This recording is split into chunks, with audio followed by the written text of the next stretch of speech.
الحمد لله رب العالمين، والصلاة والسلام على سيد الأنبياء والمرسلين وعلى آله وأصحابه أجمعين ومن تبعهم بإحسان إلى يوم الدين، ما بعد. أعوذ بالله من الشيطان الرجيم، بسم الله الرحمن الرحيم. قل تعالوا أتل ما حرم ربكم عليكم ألا تشركوا به شيئا وبالوالدين إحسانا ولا تقتلوا أولادكم من إملاق نحن نرزقكم وإياهم ولا تقربوا الفواحش ما ظهر منها وما بطن ولا تقتلوا النفس التي حرم الله إلا بالحق ذلكم وصاكم به لعلكم تعقلون. تمام قسم کی تعریفات اللہ رب العزت ہی کے لیے لائق و سزاوار. حضرین، بعد نماز تراویح کے درس قرآن کے سلسلے میں ہم لوگ جو باتیں سن رہے ہیں، آج کی تراویح کے اندر 8واں اور 9واں پارہ آدھا ہو گیا ہے الحمدللہ. تو ویسے اس 1واں پارے کے اندر بہت ساری باتیں جو قابل غور، قابل عمل اور پچھلی قوموں کے واقعات جو ہماری عبرت اور نصیحت کے لیے بیان کیے گئے ہیں، یہ ساری چیزیں اس کے اندر موجود ہیں. تو چند چیزیں جو نوٹ کی گئی ہے انشاءاللہ ان کو سامنے رکھنے کی کوشش کی جائے گی. تو سب سے پہلی چیز اس پارے کے اندر جو ہے، اللہ کے رسول صلی اللہ علیہ وسلم کو تسلی دی گئی ہے. آپ صلی اللہ علیہ وسلم کی جو خواہش تھی اور دن رات کی محنتیں جو آپ صلی اللہ علیہ وسلم کر رہے تھے، اس کے پیچھے بس ایک ہی مقصد تھا کہ سارے کے سارے لوگ جو ہے ایمان لے کر آ جائیں. لیکن چونکہ ویسا ہونا نہیں تھا، اور اس کے بالمقابل اللہ کے رسول صلی اللہ علیہ وسلم کو جو ہے طرح طرح کے سوالات کے ذریعے سے ستایا بھی جا رہا تھا. کہیں پر معجزات کی شکل میں اور کہیں پر چاند کے 2 ٹکڑے کرنے کی شکل میں. اس کے علاوہ اور بھی بہت ساری چیزیں جو ہیں کفار مکہ اور مشرکین مکہ آپ صلی اللہ علیہ وسلم سے طلب کر رہے تھے. تو اللہ رب العزت نے پچھلے انبیاء اکرام علیہ السلام اور پچھلی قوموں کا ذکر کر کے آپ صلی اللہ علیہ وسلم کو تسلی دی کہ آپ جو ہے اپنے آپ کو ہلاکت کے اندر ڈالنے کی کوشش نہ کریں. جس طرح سورہ کہف میں اللہ نے کہا فَلَعَلَّكَ بَاخِعٌ نَفْسَكَ عَلَىٰ آثَارِهِمْ إِن لَّمْ يُؤْمِنُوا بِهَٰذَا الْحَدِيثِ أَسَفًا. اے نبی، آپ جو دن رات جو اپنے آپ کو گھسے جا رہے ہو، تو آپ جو ہے اپنے آپ کو ہلاکت کے اندر نہ ڈالیے اس بات پر کہ یہ لوگ ایمان لے کر نہیں آ رہے ہیں. ایمان نہ لانے کی وجہ سے آپ جو ہے گھٹ گھٹ کر مرنے کی کوشش نہ کریں. تو کئی جگہ آپ صلی اللہ علیہ وسلم کو تسلی دی گئی اور بتلایا گیا ہے کہ یہ لوگ جو ہیں ضدی ہیں، یہ لوگ جو ہیں ضدی ہیں. آپ ان کے سامنے چاہے جتنے بھی معجزات پیش کر لیں اور یہ جتنے معجزات کا مطالبہ کریں اور جتنے معجزات آپ ان کے سامنے پیش کریں، یہ لوگ جو ہے ماننے والے نہیں ہیں. اگر مردے بھی ان کے سامنے اگر اپنے مری ہوئی حالت سے اٹھ کر کھڑے ہو جائیں اور مردے بھی اگر کہنے لگے کہ یہ شخص جو نبی اور رسول کا دعویٰ کر رہا ہے یہ بالکل صحیح ہے، تو اس کے باوجود بھی یہ لوگ جو ہے ماننے والے نہیں ہیں. تو جو انسان حق کا متلاشی ہو اور جس کو حق بات جاننے، حق بات پر عمل کرنے کا جذبہ اس کے اندر اگر موجود ہونا، تو قرآن و سنت کے چھوٹے بڑے سارے دلائل کو وہ ماننے کے لیے جو ہے قبول کر لیتا ہے، تیار ہو جاتا ہے. لیکن اگر کسی کو ماننا ہی نہیں ہے بھائی تم چاہے جتنے دلائل دو، قرآن ہمارے سامنے رکھ دو، احادیث کا ذخیرہ ہمارے سامنے رکھ دو، اور جتنے بھی دلائل تم حق کو ثابت کرنے کے لیے ہمارے سامنے پیش کر دو گے نا، ہم ماننے والے نہیں ہیں۔ کیوں تو ہم دوسروں کو ماننے والے ہیں۔ ہم کو کتاب و سنت سے، اللہ اور اس کے رسول صلی اللہ علیہ وسلم کی باتوں سے اور حق بات کو جاننے کے معاملے میں جو ہے ہم کو روک دیا گیا ہے۔ بس ہمارے علماء، ہمارے مشائخ، ہمارے بڑے، ہمارے خاندان کے لوگ، ہمارے بزرگ لوگ جو ہیں جو کہیں گے سو کہیں گے اور ہم اسی بات کو مانیں گے۔ تو جو انسان حق بات کو قبول کرنے کے لیے تیار نہ ہو اور اس کے دل کے اندر جذبات بھی نہ ہو کہ میں حق بات کو سنوں، حق بات پر عمل کروں اور اسی حق کی بنیاد پر میں اپنی دنیا اور آخرت کو سنوار لوں، اگر کسی کے اندر اگر ایسا جذبہ اگر نہیں ہے تو آپ صلی اللہ علیہ وسلم کو تو کہہ دیا گیا کہ آپ مردے اکھاڑ کر کے اگر ان کے سامنے رکھ دیں گے تو یہ مانیں گے نہیں، جبکہ ان کے سامنے جو ہے دن رات قرآن نازل ہو رہا تھا۔ کئی معجزات آپ صلی اللہ علیہ وسلم نے ان کے سامنے پیش کیے، وہ نہیں مانے۔ اب ہمارے پاس تو ایسا بھی کچھ ہے نہیں کہ ہم چاند کے ٹکڑے کر کے دکھا دیں کہ بھائی یہ قرآن و سنت ہے، اس کو مانو، یا اس کے علاوہ معجزات کی جو بھی شکلیں ہو سکتی ہیں، اگر ہم وہ سارے معجزے بھی اگر لوگوں کو اگر دکھانا چاہے کہ بھئی اللہ کے واسطے یہ سیدھا اور سچا راستہ ہے اور یہی تمہاری نجات اور کامیابی کا ذریعہ ہے، اس کو قبول کر لو، دنیا بھی سنور جائے گی، آخرت بھی سنور جائے گی۔ لیکن اگر ماننے کا جذبہ اگر اور صفت اگر نہیں ہے نا تو ہمارے چیخنے چلانے دلائل کا انبار لگانے کا کوئی فائدہ نہیں ہوگا۔ اللہ کے رسول صلی اللہ علیہ وسلم کو تسلی دی گئی اور ساتھ ہی اسی طرح اللہ نے دعات اور مبلغین کو یعنی دعوت و تبلیغ کرنے والوں کو بھی تسلیاں دی ہیں کہ دیکھو تمہارا جو کام ہے تم اس کو انجام دیتے رہو۔ ہاں، جس کے بارے میں اللہ کی طرف سے ہدایت لکھ دی گئی ہے اور جس کے دل میں حق بات کو جاننے کا، اس پر عمل کرنے کا، اس کے ذریعے سے کامیابی حاصل کرنے کا جذبہ ہوگا، ایسا انسان صرف اللہ اور اس کے رسول صلی اللہ علیہ وسلم کے نام سے ساری چیزوں کو قربان کر دے گا۔ تو یہ ہمارا کام ہے پہنچا دینا۔ اور دوسری چیز وہ نصیحتیں اور وصیتیں جو اللہ نے ہم کو قرآن میں بہت سارے مقامات رکھی ہیں، اس میں سے ایک چیز یہاں پر یہ بھی ہے، قُلْ تَعَالَوْا أَتْلُوا مَا حَرَّمَ رَبُّكُمْ، اے نبی صلی اللہ علیہ وسلم آپ کہہ دیجئے اے لوگوں تم آؤ، میں تم کو وہ چیزیں پڑھ کر دکھاؤں جو تمہارے رب نے تمہارے اوپر حرام کیے ہیں۔ یعنی ان چیزوں کا ذکر یہاں پر کیا گیا ہے جو ہمارے اوپر جو ہے حرام کر دیے گئے ہیں۔ تو حرام بولے تو جو چیز اللہ اور اس کے رسول صلی اللہ علیہ وسلم کی طرف سے حرام کر دی گئی تو سو کر دی گئی، اس میں کسی طرح کی بہانے بازی، کسی طرح کا کمپرمائز، کسی طرح کی بیکار کی مجبوریاں پیش کرنا، یہ ایمان کے بالکل منافی چیز ہے۔ یہاں پر 10 نصیحتیں اللہ نے کی ہیں اور وہ 10 گناہ جن کو حرام کیا گیا ہے، اس میں کسی مسلک، کسی فرقہ، کسی جماعت، کسی عالم، کسی مفتی کی کوئی رائے شامل نہیں ہو سکتی، چاہے وہ جو بھی ہو۔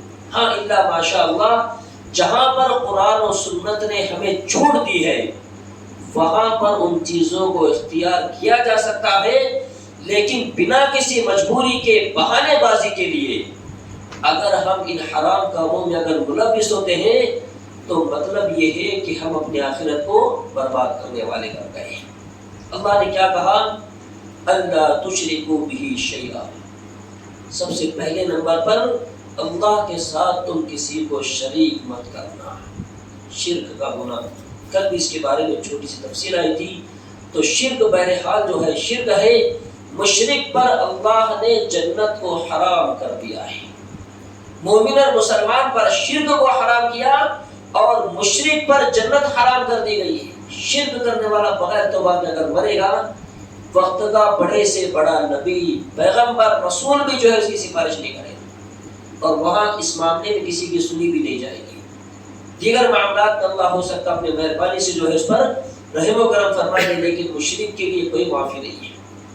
اور دوسرے نمبر پر وَبِالْوَالِدَيْنِ إِحْسَانًا، والدین کے ساتھ میں بدسلوکی کرنا، ان کی نافرمانی کرنا، انہیں ذرہ برابر بھی تکلیف پہنچانا، یہ حرام کیا گیا ہے۔ وَبِالْوَالِدَيْنِ إِحْسَانًا، والدین کے ساتھ میں حسن سلوک کرنا ہے۔ حسن سلوک یہاں تک کہ قرآن نے ماں باپ کے بارے میں کہا ہے کہ وَلَا تَقُلْ لَهُمَا اُفْ، یہ قرآن کے الفاظ ہیں۔ اگر ماں باپ کی کوئی چھوٹی بڑی غلطی کی وجہ سے اگر ہمارا لاکھوں کا نقصان بھی اگر ہو جاتا ہے، مثال کے طور پر ہمارا 60-70 ہزار روپے کا موبائل اگر ماں باپ کے ہاتھ سے اگر غلطی سے گر جائے اور ہماری زبان سے اگر ایسا بھی نکل جائے اف کیا کر دے، یہ بھی حرام ہے۔ اف کہنے کا بھی ہمیں اختیار نہیں ہے، بلکہ وہاں پر نرمی اور شفقت کے ساتھ میں بھی ماں باپ کے ساتھ میں پیش آنا ہے۔ ماں باپ کا بہت بڑا درجہ ہے، یہ ہماری جنت اور جہنم ہے۔ اگر ہمارا معاملہ کے ساتھ میں اگر صحیح رہا تو ہمارے لیے جنت ہے، ورنہ ہمیں سیدھا جہنم کا راستہ اختیار کرنا پڑے گا۔ تو ماں باپ کا بہت بڑا مقام اور مرتبہ ہے، اس کو ہم سمجھیں۔ قرآن نے بہت تاکید سے کہا کہ وَلَا تَقُلْ لَهُمَا اُفْ، اف کہنے کا بھی ہمیں اختیار نہیں ہے۔ ماں باپ چاہے جیسے بھی، ماں باپ ہوتے ہیں، اگر وہ ہمیں شرک کرنے کا اگر حکم دے تو صرف وہی پر ماں باپ کی ہمیں فرما برداری نہیں کرنا ہے۔ ماں باپ اگر کہیں بیٹا بخار آ رہی ہے، تکلیف ہے، حادثات ہیں، پریشانیاں ہیں، چھوٹا موٹا تعویذ گلے میں یا دکان میں لٹکا لے، تیری پریشانیاں دور ہو جائیں گی۔ بظاہر یہ عمل چھوٹا ہے، ایسے لگتا ہے کہ بس چھوٹی سی بات ہے، تعویذ لٹکا لینے کیا بڑی بات ہے۔ کس نے دیا؟ بڑے مولانا نے تعویذ دیے۔ تعویذ بہرحال تعویذ ہے، من تعلق تمیمۃ فقد اشرک، اللہ کے رسول نے کہا جس نے تعویذ لٹکایا اس نے شرک کیا، کوئی دو رائے نہیں ہے۔ قرآن کا تعویذ، حدیث کا تعویذ، دعا کا تعویذ، بڑے مولانا کا تعویذ، مفتی کا تعویذ، کسی کے تعویذ کی کوئی گنجائش یہاں پر نہیں ہے، کچھ نہیں پہن سکتے۔ تو ماں باپ اگر اس کا اگر ہمیں حکم دیتے ہیں تو ہمیں ہرگز ان کی بات ماننا نہیں، وہاں ٹھکرا دینا ہے ماں باپ کی بات۔ لیکن دنیاوی معاملات میں جو ہے ماں باپ کی ہم ہر بات کو مانیں گے۔ وَلَا تَقْتُلُوا أَوْلَادَكُمْ مِنْ إِمْلَاقٍ، تیسری وصیت جو اللہ نے کی ہے کہ خرچ کے ڈر سے، کھلانے کے ڈر سے اپنی اولاد کو قتل نہ کیا جائے۔ یہ گناہ جو ہے بہت عام ہو گیا ہے، اس میں بہانے بازی، ڈاکٹروں کے مشورے، علماء کرام کو خوش کر کے ان کے ذریعے سے فتوے حاصل کر کے لوگ جو ہے اس گناہ کے اندر شامل ہو رہے ہیں۔ بہت بڑا گناہ ہے ابورشن، یا اس کے علاوہ بیکار میں انجیکشن وغیرہ لگوا کر اولاد کو رکوا دینا، یا پھر بیٹی کی بشارت سن کر جو ہے ناراضگی کا اظہار کر کے ماں کے پیٹ کے اندر ہی بیٹی کو مار دینا کہ یہ بچی بڑی ہوگی، اس کے اخراجات، اسکول کی فیس، بعد میں شادی بیاہ کے خرچے، ڈلیوری کے خرچے، یہ سارے خرچے کون جھیلے گا؟ اس لیے بند کر دو، 1 2 یا 3 بار جو ہے بند کر دیا جائے۔ یہ اللہ تبارک و تعالیٰ کی تخلیق کے اندر تبدیلی کرنا ہے۔ روزی دینے والے، کھلانے والے ہم کون ہوتے ہیں؟ ہماری کیا اوقات ہے؟ ہماری کوئی حیثیت نہیں ہے۔ اللہ اگر ناراض ہوا تو ہمارا دل دماغ، ہمارے سارے وجود کو جو ہے وہ معلوم کر سکتا ہے۔ روزی دینے والے، اولاد پالنے والے ہماری کوئی حیثیت نہیں ہے۔ اللہ قرآن میں کہتا ہے وَمَا مِن دَابَّةٍ فِي الْأَرْضِ إِلَّا عَلَى اللَّهِ رِزْقُهَا وَيَعْلَمُ مُسْتَقَرَّهَا وَمُسْتَوْدَعَهَا۔ اس روئے زمین پر جتنی بھی مخلوقات ہیں، جتنے بھی جاندار ہیں جن کو کھانے پینے سانس لینے کی ضرورت لگتی ہے، اللہ کہتا ہے کہ ان سب کی روزی کی ذمہ داری میرے اوپر ہے۔ تو روزی کے معاملے میں پریشان ہو کر اور بہت ساری تنگیوں کا احساس کر کے انسان اگر یہ سوچے کہ نہیں میرے 2 بچے بس، یہ غلط ہے، یہ حرام ہے، غلط نہیں بلکہ حرام ہے۔ اللہ نے وصیت کی ہے کہ یہ تم پر حرام کیا گیا ہے۔ نحن نرزقکم وإیاہم، اللہ کہتا ہے کہ ہم تم کو بھی ان کو بھی روزی دینے والے ہیں۔ اللہ کہتا ہے کہ تمہاری جو اولاد ہونے والی ہے ان کی روزی، تمہاری روزی، ساری روزیاں ہمارے ذمہ ہیں۔ اگر انسان اس خیال سے اگر یہ کام اگر کر لیتا ہے تو یقیناً ایسے انسان کی زندگی کے اندر جو ہے تنگی پیدا ہو جاتی ہے. بظاہر اس کو نوکری ہے، اچھا بنگلہ ہے، پیسوں کی فراوانی ہے، ساری چیزیں ہیں، لیکن زندگی کئی طرح سے جو اس کی تنگ کر دی جاتی ہے. صرف پیسہ، گھردار، کاروبار ہونا ہی یہ خوشحالی کی علامت نہیں ہے، بلکہ کئی طرح کی توفیقوں سے انسان کو محروم کر دیا جانا اور کئی طریقوں سے انسان کے سکون کو غارت کر دینا، سجدوں کی توفیق کو چھین لینا، نیکی کے کاموں سے محروم کر دیا جانا، یہ ساری تنگیاں ہیں. اور یہ تنگیاں اصل تنگیاں ہیں. پہلے آج سے 25، 30، 50 سال پہلے آپ چاہیے 10 بچے، 12 بچے، 15 بچے، 16 بچے لوگوں کو، اور ایسی خوشحالی کی زندگی کی جس کا تصور نہیں کیا جا سکتا. آج ہمارے پاس 2 ہیں تو ہم پریشان ہو گئے ہیں. بہرحال تو یہ معاملہ بھی جو ہے حرام ہے. وَلَا تَقْرَبُوا الْفَوَاحِشَ مَا ظَهَرَ مِنْهَا وَمَا بَطَنَ. یہ بھی ایک بہت خطرناک برائی ہے، اور اس برائی کے قریب نہ جاؤ جو ظاہر ہے اور باطن ہے، یعنی چھپی ہوئی برائی اور کھلے عام برائی. کسی بھی برائی کے قریب جانے سے ہمیں روک دیا گیا ہے. انسان تنہا مکان کے اندر بیٹھا ہوا ہے، کوئی نہیں، دروازے، کھڑکیاں، ساری چیزیں لاک ہیں، کولر چل رہا ہے، پنکھا چل رہا ہے، موبائل میں روم میں بیٹھے بیٹھے کیا ہو رہا ہے اس کا کسی کو کوئی پتہ نہیں ہے، اور اندر برائی چل رہی ہے. یہ باطنی برائی دل دماغ میں برے وساوس اور برے خیالات کو پیدا کر کے گناہوں کے اندر ملوث ہونے سے بھی اسلام نے ہمیں روک دیا ہے. وَلَا تَقْتُلُوا النَّفْسَ الَّتِي حَرَّمَ اللَّهُ إِلَّا بِالْحَقِّ. اور جس نفس کو اللہ نے قتل کرنے کا حکم دیا ہے اس کے علاوہ کسی کا بھی قتل کرنا تم پر حرام کر دیا گیا ہے. جو چیز اللہ کی طرف سے مقررہ ہے کہ فلاں کو قتل کرنا ہے، مثال کے طور پر شرعی عدالت اور شرعی قانون کے ہوتے ہوئے کوئی انسان اگر مرتد ہو جاتا ہے، کوئی زنا کا مرتکب ہو جاتا ہے، یا کوئی قتل وغیرہ اگر کر دیتا ہے تو اسی کو قتل کیا جائے گا. ورنہ انسان اگر کسی کے قتل کو اگر جائز سمجھ کر اس کا اگر مرڈر کر دیتا ہے تو یہ اس کے لیے حرام کام ہے. ذَلِكُمْ وَصَّاكُمْ بِهِ لَعَلَّكُمْ تَعْقِلُونَ. اللہ تم کو ساری چیزوں کے ذریعے سے نصیحت کر رہا ہے تاکہ تمہاری عقل ٹھکانے پر آ جائے، تاکہ تم سمجھنے لگ جاؤ. اور کہا وَلَا تَقْرَبُوا مَالَ الْيَتِيمِ إِلَّا بِالَّتِي هِيَ أَحْسَنُ حَتَّى يَبْلُغَ أَشُدَّهُ. اگر کسی یتیم کی کفالت کا اگر تمہیں موقع ملا ہے، یتیم کی کفالت کی بہت زیادہ فضیلت ہے. یتیم کے سر پر ہاتھ پھیرنا اپنے گناہوں کو بخشوانے کا ایک بہت بڑا ذریعہ ہے. تو اگر کوئی یتیم ہے، اس کو اگر ہمارے ذمے اگر دیا گیا ہے اور اس کا بہت سارا مال اگر ہمارے پاس میں موجود ہے تو اس مال کو جو ہے اچھے طریقے سے استعمال کرنے کا ہمیں حکم دیا گیا ہے. نابالغ چھوٹا اگر بچہ ہے، ماں باپ پراپرٹی چھوڑ کر اگر گئے ہیں تو ہمارے استعمال میں لانے کے بجائے اس کو اس کے استعمال میں لایا جائے. تو یہ یتیم کے مال کے بارے میں کہا گیا. وَأَوْفُوا الْكَيْلَ وَالْمِيزَانَ بِالْقِسْطِ. اور ناپ تول کے معاملے میں جو ہے عدل و انصاف سے کام لیا جائے. ناپ تول جو بھی تاجر لوگ ہیں یا تجارت کے علاوہ ہمارے پیچھے جو بھی ذمہ داری اور ڈیوٹی لگا دی گئی ہے، اگر ہمیں بتلا دیا گیا ہے کہ تمہارا ڈیوٹی کا ٹائم 10 بجے ہے اور ہم پہنچ رہے 10:15 بجے، اس آیت کے خلاف ہے. ہم نے مطلب اپنے کام میں جو ہے عدل و انصاف سے کام نہیں لیا ہے. حالانکہ ہمیں کوئی دیکھ نہیں رہا ہے، کوئی دیکھنے والا نہیں، کوئی پوچھنے والا نہیں، لیکن اللہ ہمیں دیکھ رہا ہے. اس خیال سے اگر ہم اپنی ڈیوٹی اگر نبھاتے ہیں اس آیت کے مصداق ہم بنیں گے. ورنہ اگر ہم اپنی ڈیوٹی میں، اپنی ذمہ داریوں میں یا جو بھی ہمارے پیچھے کام لگا ہوا ہے، اللہ نے ہماری روزی روٹی کا جو بھی معیار مقرر کیا ہے اس میں ہمیں جو ہے عدل و انصاف سے کام لینا ہے. وَإِذَا قُلْتُمْ فَاعْدِلُوا وَلَوْ كَانَ ذَا قُرْبَىٰ. 90 نصیحت.